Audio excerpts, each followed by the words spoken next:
آپ نے American economy کو تباہ کر دیا۔ دوستو اس سارے سینیریو کے اندر نیتن یاہو جس نے اس جنگ کو پریزنٹ کیا ٹیبل پر پلیٹ میں رکھ کر ڈونلڈ ٹرمپ کے سامنے، اب وہ اس جنگ سے دستبردار نہیں ہو رہا۔ اور دوستو جہاں تک تعلق ہے اسرائیل کے اندر سے جو آوازیں اٹھ رہی ہیں وہ امریکہ کو آڑے ہاتھوں لے رہے ہیں۔ آپ نے ابتدائی طور پر ایک جنگ امریکہ کو بیچنے کی کوشش کی، جب آپ کو آپ کے ممکنہ نتائج نہیں ملے تو آپ اس جنگ کو اپنی قومی سلامتی کا معاملہ بنا کر پریزنٹ کر رہے ہیں۔ ٹرمپ کا معاہدہ ہمیں پابند نہیں کرتا، اسرائیلی وزیر ایران امریکہ معاہدے پر سیکھ پا۔ اس طرح کے کئی آپ کو لوگ ملیں گے جنہوں نے سلامتی کی ضمانت فراہم نہیں کرتا۔ یہ معاہدہ جو بٹوین امریکہ اور ایران ہو رہا ہے، حزب اللہ کے مکمل خاتمے سے ہم کسی بھی چیز پر مطمئن نہیں ہو سکتے، اور اسرائیلی فوج کے زیر قبضہ زمین کے 1 انچ سے بھی دستبردار نہیں ہوں گے۔ جتنا بھی جو علاقہ ہے بیروت کا اور اس کے ساتھ ساتھ جو آپ کی بارڈر ایریا ہے جہاں پر اس وقت اسرائیلی فوجیں بیٹھی ہوئی ہیں، وہ انخلا کسی صورت بھی قابل قبول نہیں کریں گے، اور کسی بھی جو زمینی حصہ ہے اس کو واپس لبنان کو نہیں دیا جائے گا۔ تو یہ اسرائیل کی ایک موومنٹ تھی، اور پچھلے 2 ہفتوں میں جو ودن وائٹ ہاؤس جو سورسز ہیں دوستوں یہ بتاتے ہیں کہ امریکہ نے نیتن یاہو کو بتا دیا تھا، ان کے درمیان ہونے والی گفتگو، ایک دوسرے کو گالیاں نکالنا، ایک دوسرے کے اوپر چیخنا، یہ ظاہر کرتا ہے کہ نیتن یاہو کی اس جنگ کو ڈونلڈ ٹرمپ اب اپنی جنگ بنا کر اسے استعمال نہیں کریں گے۔ اور دوستو جس انداز میں ڈونلڈ ٹرمپ نے ایگزٹ لیا اس جنگ سے، اس میں پاکستان کے لیے نا سیکھنے کی ایک بات ہے۔ ہم بے شک یہ کہہ رہے ہیں کہ پاکستان کی وجہ سے ہوا ثالثی کا کردار اور ہمیں نوبل انعام ملنا چاہیے، لیکن پاکستان کو یہ سمجھنا ہی چاہیے کہ اگر ڈونلڈ ٹرمپ جیسی شخصیت جو دنیا میں سپر پاور ہے، جن کی کرنسی دنیا میں اس وقت جو ہے وہ رائج ہے، دنیا کی ساری ٹریڈ ڈالرز کے اندر ہوتی ہے، وہ ملک نیتن یاہو کی جنگ سے اپنے آپ کو الگ کر رہا ہے، تو پاکستان ہمیشہ امریکہ کی یا کسی اور کی پراکسی بن کر کیوں کام کرتا ہے؟ ہم نے یہ سبق افغان جنگ میں بھی نہیں سیکھا، ہم نے یہ سبق مشرف صاحب کے دور میں بھی نہیں سیکھا، ہم نے یہ سبق آج بھی نہیں سیکھا۔ ہم دنیا میں امن کی بات کر رہے ہیں، لیکن جو انٹرنیشنل انڈیکس ہے وہ ایک اور کہانی سنا رہا ہے۔ اس سے پہلے نا یہ اسپیکر صاحب کی بات سنیں۔ اسپیکر صاحب کیا کہہ رہے ہیں؟ وہ یہ کہتے ہیں کہ پاکستان کی قیادت نوبل انعام کی حقدار ہے، اللہ کا جتنا بھی شکر ادا کرے کم ہے، اگر وزیر اعظم اپنا کردار ادا نہ کرتے تو شاید یہ جنگ بندی ممکن نہ ہوتی۔ اس کے علاوہ میں فیلڈ مارشل سید اعظم منیر کو بھی خراج تحسین پیش کرتا ہوں۔ ٹھیک ہے، آپ اپنی پولیٹیکل مجبوریوں کی وجہ سے سب کچھ کر رہے ہوں گے، لیکن دوستو یہ ہونا تھا، یہ ایک سیف ایگزٹ تھا۔ آپ کریڈٹ پاکستان کو دے رہے ہیں، حالانکہ ڈونلڈ ٹرمپ کے اپنے انٹرنل حالات ایسے نہیں تھے کہ وہ اس جنگ کو کنٹینیو کر سکتا۔ اگر آپ ایران کے اوپر اپنی پوری فورس کو بھی استعمال کرتے تب بھی آپ ایران کو اس کے گھٹنوں پر نہیں لا سکتے۔ میں اس سے پہلے بھی آپ کو بتا چکا ہوں، دوبارہ بتا دیتا ہوں کہ افغانستان کے اندر 20 سال آپ رہے، آپ طالبان جس کا کوئی وجود نہیں تھا، آپ وہاں سے طالبان کو ختم نہیں کر سکے۔ ایک ایسا گروپ جسے کوئی نہ کوئی سپورٹ کرتا ہے، کرائے کے قاتلوں کو ہمیشہ لوگوں نے سپورٹ کیا، ملکوں نے سپورٹ کیا، جو made in U S A اسلحہ بھی استعمال کرتے ہیں، میڈ ان رشین اسلحہ بھی استعمال کرتے ہیں، اور پھر اور بھی گروپس ہیں جن کو سپورٹ کر رہے ہیں۔ اور امریکنز نے انہیں رشیا کے خلاف استعمال کیا، رشیا اب مختلف گروپس کے ذریعے انہیں طالبان کو سپورٹ کرے، اور بھی جو ریجنل پلیئرز ہیں وہ اس میں آپ کو نظر آئیں گے۔ آپ اس گروپ کو ختم نہیں کر سکے۔ آج حالات یہ ہیں کہ افغانستان میں 20 سال آپ رہے، آپ نے طالبان کی حکومت انہیں تحفے میں دے دی، تو ناکامی کس کی ہوئی؟ ان کی ہوئی نا۔ تو آپ کس طرح یہ تصور کر سکتے ہیں کہ آپ ایران کے اندر گھس کر اس پوری قوم کو اپنا غلام بنائیں گے؟ دوستو یہ ایسٹ انڈیا کمپنی کا دور نہیں ہے کہ آپ نو آبادیات کا جو نظام تھا اس کے جھنڈے تلے دنیا کے ہر خطے میں جائیں گے اور اپنا جھنڈا جگاڑیں گے، وہاں کے ریسورسز کو کلیکٹ کریں گے۔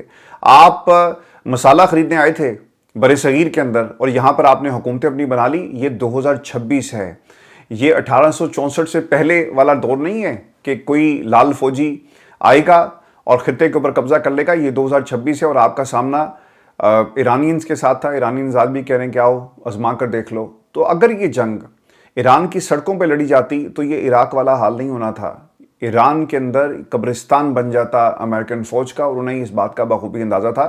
آپ خود کریڈٹ لیں، آپ کسی اور کو کریڈٹ دیں، ٹھیک ہے، آپ کی ڈیوٹی لگی ہوئی ہے، آپ بہت اچھا کام کر رہے ہیں، اور آپ کی زبردست پرفارمنس ہے اس کرسی پر بیٹھ کر، لیکن ذرا ملاحظہ کریں، پاکستان جو دنیا میں امن لا رہا ہے، ہمارے بلوچستان میں امن نہیں ہے، آپ کے بلوچستان میں امن نہیں ہے، میرے ملک میں امن نہیں ہے، میرے کشمیر میں امن نہیں ہے، میرے KPK کے اندر آپریشنز ہو رہے ہیں، اور پنجاب کے اندر امن نہیں ہے۔ پنجاب میں عام آدمی کا استحصال ایک نئے انداز سے ہو رہا ہے۔ جنگ ایک محاذ کے اوپر گولیوں کی ہے، ایک محاذ کے اوپر امن کی ہے، ایک محاذ کے اوپر حقوق کی ہے، اور ایک محاذ کے اوپر روزی روٹی کی جنگ ہے۔ اور ایک محاذ کے اوپر یعنی سندھ کے محاذ کے اوپر تعلیم کی جنگ ہے، عام آدمی کو شعور دینے کی جنگ ہے۔ ان تمام جنگوں کے اندر پاکستان آپ کو اس وقت نظر آ رہا ہے، اور ہم یہ کہہ رہے ہیں کہ جناب ہم نے دنیا میں امن قائم کیا، خدا کے بندو پاکستان میں بھی امن لے کر آؤ، معاشی امن لے کر آؤ، پاکستان کے اندر تعلیم کے محاذ کے اوپر امن لے کر آؤ، پاکستان کے اندر لوگوں کو شعور جو عمران خان نے دیا اس شعور کا احترام کرو۔ اور آج تمہیں بھی احساس ہو رہا ہوگا کہ ہم نے کن نلائقوں کے اوپر اتفاق کیا اور حکومت ان کے حوالے کر دی کہ آپ کو ضرورت پڑ رہی ہے لکھاریوں کی کہ ایک نیریٹو بلڈنگ کی جا سکے، پریشر بنایا جا سکے کہ بھائی جان یہ کمپنی نہیں چلے گی۔ غور کریں دنیا میں پیس انڈیکس کہاں پہ سٹینڈ کر رہا ہے، پھر عمران خان صاحب کی خبر کے اوپر بھی جائیں گے، وہاں بھی امپورٹنٹ ڈیولپمنٹس ہوئی ہیں۔ گلوبل پیس انڈیکس پاکستان کے 6 پوائنٹس گر گئے۔ جس طرح یہ حکومت نظروں سے گری عوام کی، اسی طرح پاکستان میں یہ جو گلوبل پیس انڈیکس ہے اس میں 6 پوائنٹس گر گئے۔ گلوبل پیس انڈیکس برائے سال 2026 میں پاکستان کے 6 پوائنٹس گر گئے اور پاکستان 163 ممالک میں 152ویں پوزیشن پر آ گیا ہے۔ پاکستان سال 2017 کے بعد پہلی بار اپنی کم ترین درجہ بندی پر آیا، یعنی گزشتہ 9 برس کے دوران یہ سب سے بڑی آپ کو گراوٹ جو ہے وہ نظر آئے گی۔ انڈیکس کے مطابق سنتے جائیں اس حکومت کے کارنامے، اور حکومت یہ کہتی ہے کہ نوبل انعام ملنا چاہیے۔ پاکستان میں امن کی حالت سرخ نشان یعنی ویری لو کی درجہ بندی میں جا چکی۔ سرخ نشان یا نہایت کم درجہ بندی میں پاکستان سمیت دنیا کے 14 ممالک کو ڈالا گیا۔ بیشتر ممالک جنگ زدہ ہیں۔ امن کے لحاظ سے پاکستان سے بہتر رینکنگ والے ممالک میں چارٹ رینکنگ 145، یوگینڈا میں پاکستان سے بہتر حالات ہیں، رینکنگ ان کی 130، ایتھوپیا میں 138 ہے، روانڈا میں 114، انڈیا میں 127، لیبیا 125، عراق 140۔ عراق کے اوپر تو ابھی حملے بھی ہوئے ہیں، وہاں سے تو ایک خفیہ ان کی بیس بھی پکڑی گئی، وہاں آپ کو زیادہ امن نظر آتا ہے، لیکن پاکستان میں امن نہیں ہے۔ آپ جن کی نوکری کر رہے ہیں ان سے ذرا سوال کریں نا کہ پاکستان بھی امن کا جو گہوارہ بن سکتا ہے، ہماری پالیسیز تمہاری پالیسیز نہیں بن سکتی، ہماری پالیسیز عوام کی پالیسیز ہوں گی، لیکن ہم یہ ہوتا ہوا نہیں دیکھتے۔ پاکستان میں عام آدمی کا استحصال ہوتا ہے۔ اور دوستو انڈیکس کے مطابق جنوبی ایشیا میں پاکستان کم درجہ بندی میں صرف افغانستان کی ہے، بھوٹان، نیپال، انڈیا، بنگلہ دیش، سری لنکا پاکستان سے کئی درجے اوپر ہے، اور کسی کو سرخ نشان نہایت کم کیٹیگری میں ڈالا گیا۔ جبکہ دوسری طرف اسپیکر صاحب نے جو کہا کہ ہمیں نوبل انعام ملنا چاہیے، تو یہ ہماری ترجیحات ہیں۔ دوستو میں اب آپ کو خان صاحب کے حوالے سے خبر دے دوں، اور میجر ڈیولپمنٹس یہ ہوئی ہیں کہ آج کچھ لوگوں نے جس میں بیرسٹر گوہر بھی شامل تھے، اور جس طرح اس نظام کو یہ بندہ فیسیلیٹیٹ کر رہا ہے نا، پاکستان میں اسٹیبلشمنٹ کے اپنی پراکسیز بھی نہیں کر رہی ہوں گی۔ عمران خان کو پیمز ہسپتال لایا گیا اور ان کی آنکھ کے علاج کا 5واں مرحلہ مکمل ہوا، انجیکشن لگایا گیا۔ یہ پیمز ہسپتال کی ریلیز ہے۔ معائنے کے دوران طبی حالت مستحکم رہی، رپورٹ میں آنکھ کی حالت میں بہتری ظاہر ہوئی اور فالو اپ ہدایت کے ساتھ واپس جیل بھجوا دیا گیا۔ بیرسٹر گوہر یہ کہتے ہیں کہ عمران خان کو ہسپتال منتقل کرنے سے پہلے اہل خانہ کو اعتماد میں لیا جائے، علاج کے دوران خاندان کے افراد ذاتی ڈاکٹرز کی موجودگی میں ہونا چاہیے۔ بشرا بی بی کے حوالے سے بھی تشویش جو ہے وہ پائی جا رہی ہے۔ پی ٹی آئی پریس ریلیز، تحریک انصاف نے سابق وزیر اعظم پارٹی کے قائد عمران خان کی طبی صورتحال پر تشویش کا اظہار کیا۔ گزشتہ روز انہیں سخت سیکیورٹی میں پیمز ہسپتال منتقل کیا گیا، جہاں انہیں 5واں انجیکشن دیا گیا اور پھر اڈیالہ جیل واپس بھیج دیا گیا۔ یہ مسلسل عمل ان کی صحت کے حوالے سے سنگین سوالات پیدا کرتا ہے، اور عمران خان کو طویل تنہائی میں رکھا۔ یہ جو ان کی وہ باتیں ہوتی ہیں جس کے اوپر ہمیشہ ہمیں پریس ریلیز کے اندر یہ تمام جملے نظر آئیں گے۔ اچھا، اب اس میں نا جو سب سے امپورٹنٹ چیز ہے، میں آپ کو نا دلیل کے طور پر، اور دوستو ان ریئل ٹائم ہم جو ہے بیرسٹر گوہر کے ٹویٹر اکاؤنٹ کے اوپر جائیں گے اور ان ریئل ٹائم آپ کو دکھائیں گے کہ بیرسٹر گوہر کی جو ٹویٹر کے اوپر اس وقت کس قسم کی سٹیٹمنٹس ہیں اور انہیں یہ کب معلوم پڑا، اور پھر جو فضل الرحمان صاحب نے کچھ باتیں کہی ہیں وہ بھی آپ کے ساتھ شیئر کریں گے، کیونکہ فضل الرحمان صاحب نے عمران خان کی رہائی کا مدعا پارلیمان میں اٹھا دیا۔ 1 گھنٹہ پہلے chairman P T I barrister Gohar Khan parliament کے بجٹ سیشن اٹینڈ کر رہے ہیں۔ اچھا، یہ نا بندہ اپنی تشہیر وہاں پہ کر رہا ہے۔ اگلی ٹویٹ کیا، I have just been informed 6 گھنٹے پہلے that the Khan Saab was taken last time to PIMS once again for an injection and shifted back to Adiala۔ اچھا، اس بندے نے کیا کیا، اس نے اپنے نا جو نیچے جو میسیجز ہوتے ہیں، جو کمنٹ سیکشن ہوتا ہے وہ اس نے بند کیا ہوا ہے۔ جتنی تنقید میں اس کے اوپر کرتا ہوں شاید کوئی اور کرتا ہوگا، لیکن دس از کارٹون نیٹ ورک۔ اب یقین کریں ان کی پرائیورٹی میں عمران خان نہیں ہے۔ اب پاکستان تحریک انصاف کی جو قیادت ہے اسے سوچنا چاہیے کہ بیرسٹر گوہر جس قسم کی سیاست کر رہا ہے، اس میں عمران خان کو مائنس کرنے والے آپ کو باہر نہیں ملیں گے، پارٹی کے اندر موجود ہیں۔ بیرسٹر گوہر بجٹ اجلاس اٹینڈ کر رہا ہے۔ یار، اگر سہیل افریدی پارلیمان کے دروازے پر احتجاج کرنا چاہتا تھا اور اسے نہیں آنے دیا گیا تو تم کر لیتے. پارٹی کے اندر نا ایک ڈویژن ہے. اور سہیل بھائی آپ کو اگر ایک دن روکا گیا آپ اگلے دن چلے جاتے, لیکن آپ نہیں گئے. تو یہ پاکستان کی عوام کو نا ٹرک کی بتی کے پیچھے لگانا بند کر دیں, جھوٹ بولنا بند کر دیں. سیاستدان اور جھوٹ نہ بولے. دوستو یہ ثابت کر رہی ہے پاکستان تحریک انصاف کی یہ لیڈرشپ جو کارٹون نیٹ ورک بن چکی ہے. یاسر حسین جی تحریک انصاف کو کور کرتے ہیں, ایک صحافی ہیں. انہوں نے لکھا جی کہ ویسے عجیب اتفاق ہے کہ جمعرات اور جمعے کی شب بیرسٹر گوہر علی کے علاوہ دیگر قیادت کے ارکان پیمز ہسپتال سے پہلے پہنچے, اور اب کہا جا رہا ہے کہ اتوار کی رات عمران خان کو پیمز علاج کی غرض کے لیے لایا گیا. اطلاع بیرسٹر گوہر نے ایکس پر دی, لیکن کنفرم اطلاعات ہیں کہ چیک اپ اب جمعرات کی رات ہی کو ہوا لیکن کہیں اور ہوا, اور یہ پہلے بتا دیا گیا. اس کی کنفرمیشن نہیں ہو سکتی, صرف اسپیکولیشن ہے, اندازے ہیں, کیونکہ اس سے پہلے خبر یہ آئی تھی کہ عمران خان کو اڈیالہ جیل سے نکال کر کہیں لے جایا گیا.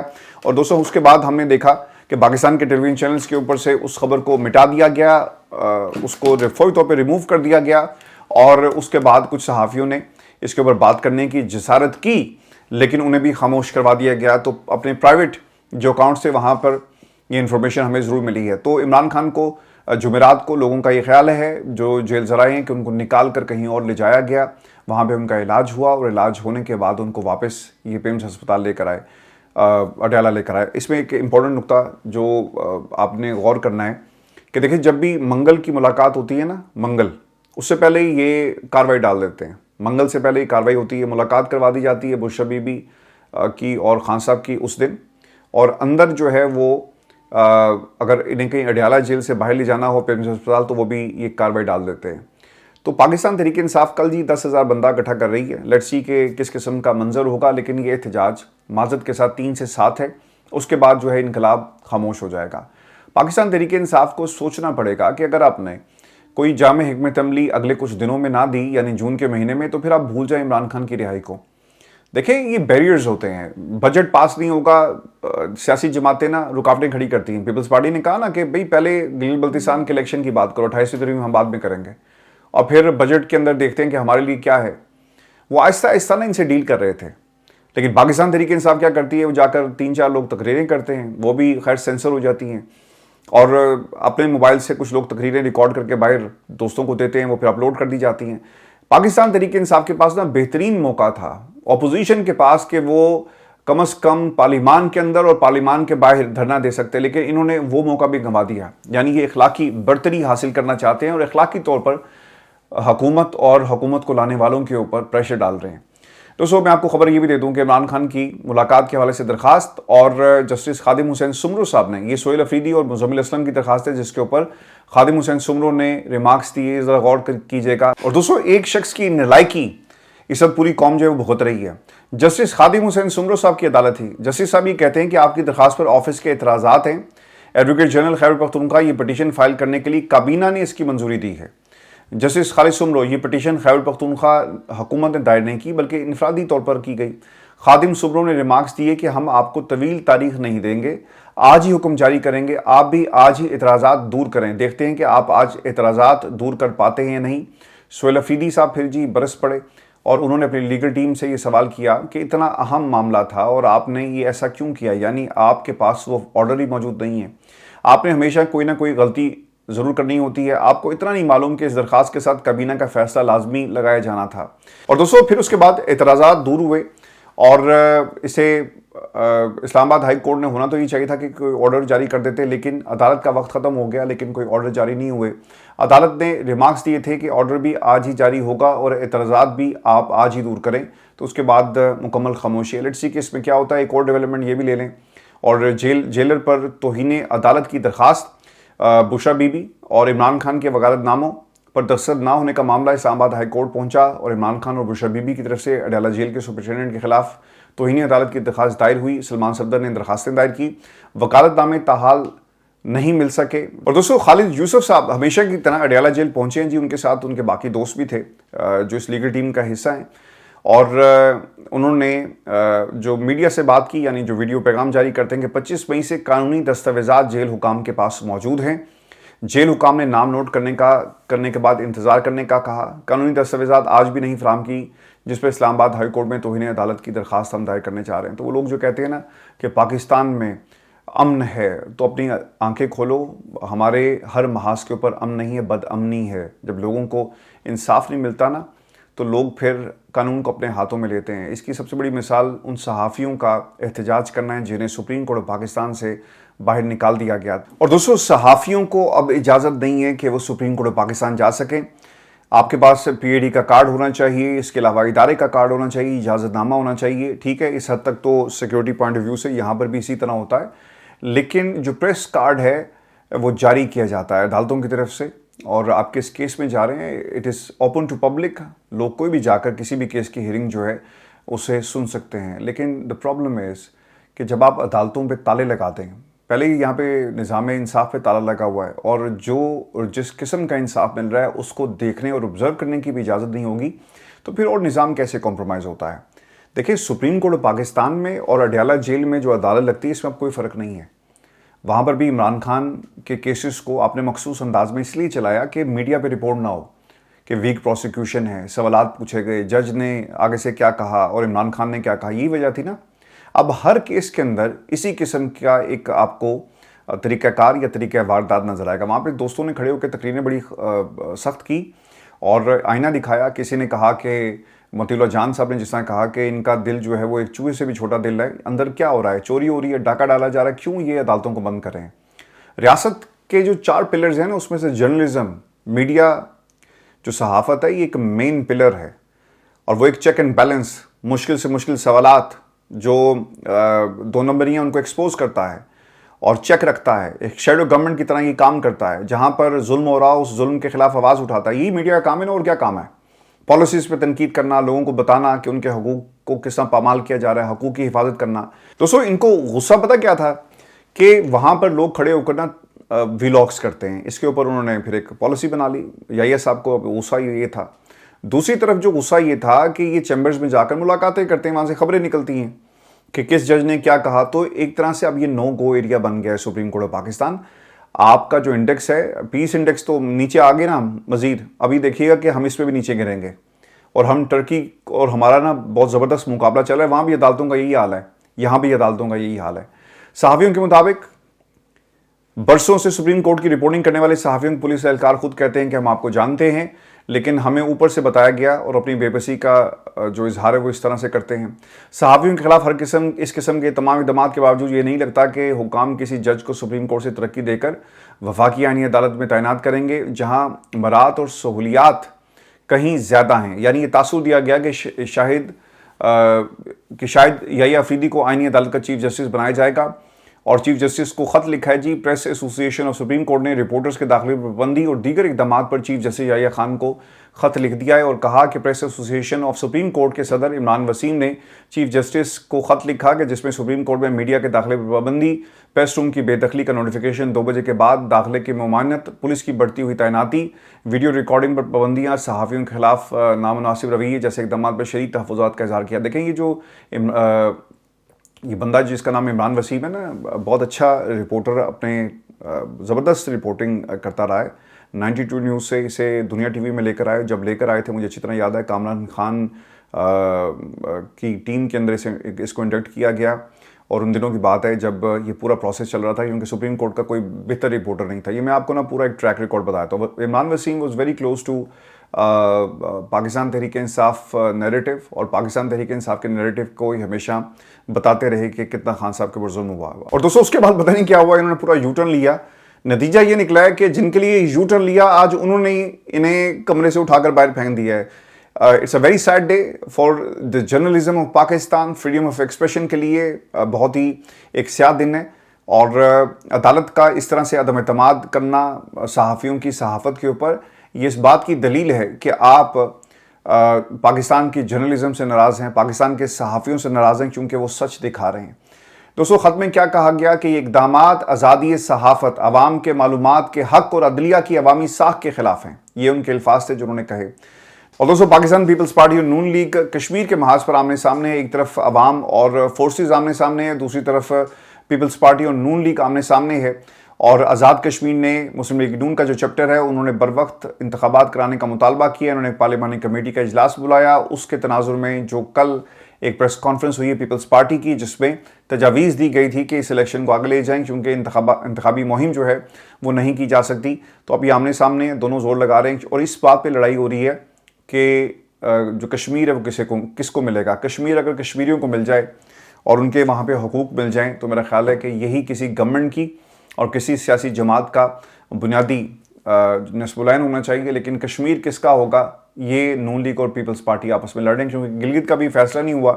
نون لیگ کے اوپر جو اس وقت پریشر ہے ود ان دا پارٹی, اور وہ کوشش یہ کر رہے ہیں کہ کسی طرح اس پریشر کو ڈیورٹ اسٹیبلشمنٹ کی طرف کر کے یہ کہیں کہ اگر آپ نے گلگت پیپلز پارٹی کو دینا ہے تو پھر آپ کشمیر جو ہے وہ نون لیگ کو دے دیں. میں آپ کو دوستوں نون لیگ کی کیونکہ بات ہو رہی ہے, یہ کسی بس خیر ایک بندے کا اپنا ذاتی معاملہ ہے, میں ان کا نام نہیں لوں گا, لیکن اب خبر ایک یہ بھی آ رہی ہے کہ یہ نون لیگ کے منظور نظر ایک اینکر تھے اور نون لیگ کو ہمیشہ سپورٹ کرتے رہے. ان کے بارے میں خبر اب یہ آ رہی ہے کہ شوکت خانم اور تحریک انصاف کو ہمیشہ آڑے ہاتھوں لینے والے نون لیگ کے منظور نظر ایک اینکر تجزیہ کار کینسر جیسے موذی مرض کا شکار ہو گئے, اور اس وقت وہ شوکت خانم ہسپتال کے ہی ڈاکٹرز کی نگرانی میں زیر علاج ہے. جس شخص کو علاج کی سہولت میسر نہیں ہے, جس شخص کو رات کی تاریکی میں تم نکال کر لے کر آتے ہو, اور آج جس پر تم نے ہمیشہ تنقید کی اسی کے ہسپتال میں, اسی کے بنائے ہوئے ہسپتال میں تمہارا علاج ہو رہا ہے. تو ہے نا دنیا گنبد کی آواز. تو انسان کو یہ سوچنا چاہیے, حالات دیکھنے چاہیے. دوستوں ایک خبر رہ گئی تھی, میں معذرت چاہتا ہوں, یہ بھی آپ کے ساتھ شیئر کر دوں. اور عمران خان کی رہائی کے حوالے سے یہ معاملہ فضل الرحمان صاحب نے اٹھایا. فضل الرحمان صاحب یہ کہتے ہیں کہ شہباز شریف ہمارے ساتھ کنٹینرز پر تھے تو کہتے تھے کہ 6 ماہ میں معیشت ٹھیک نہ کی تو میرا نام شہباز شریف نہیں. غریب کی زندگی ہمیشہ مشکل ہو گئی, حکومت معاشی مسائل حل کرنے میں ناکام رہی. آج کے حالات میں عام آدمی معمولی تنخواہ پر کیسے گزارا کرے. یہ JUI کے امیر فضل الرحمان صاحب یہ کہہ رہے ہیں. پھر انہوں نے ایک اور بات کہی کہ عمران خان کو باہر آنے دیں, ایک شخص کی وجہ سے ملکی تناؤ ہے تو اسے باہر نکالیں. مجھے کہا جاتا ہے کہ آپ تو عمران خان کے خلاف تھے, مخالف جیل میں ہاتھ پاؤں بندہ پڑا ہو تو اس کے خلاف بات نہیں کرتے. مولانا فضل الرحمان. خیر یہ تو بات فضل الرحمان کا بڑا پن ہے کہ آپ اپنے مخالف کے بارے میں اس طرح کا خیال کر رہے ہیں, اور اس طرح کے اسٹیٹمنٹس آپ نے دی کہ اگر وہ جیل میں ہے اور وہ اپنا دفاع نہیں کر سکتا تو میں اسے کیا مقابلہ کروں. نکالو اسے, پھر ہم اس کا مقابلہ کریں گے, اور سیاستدانوں کو ایسا ہی ہونا چاہیے. دوسری طرف شہباز شریف صاحب نے جو کنٹینر والا معاملہ رکھا, اس پہ اوبیسلی فضل الرحمان صاحب کو یہ سوچنا چاہیے کہ 28ویں ترمیم آ رہی ہے, تو فضل الرحمان آپ کیا 27ویں ترمیم کی طرح 26ویں کی طرح کیا آپ ووٹ دیں گے؟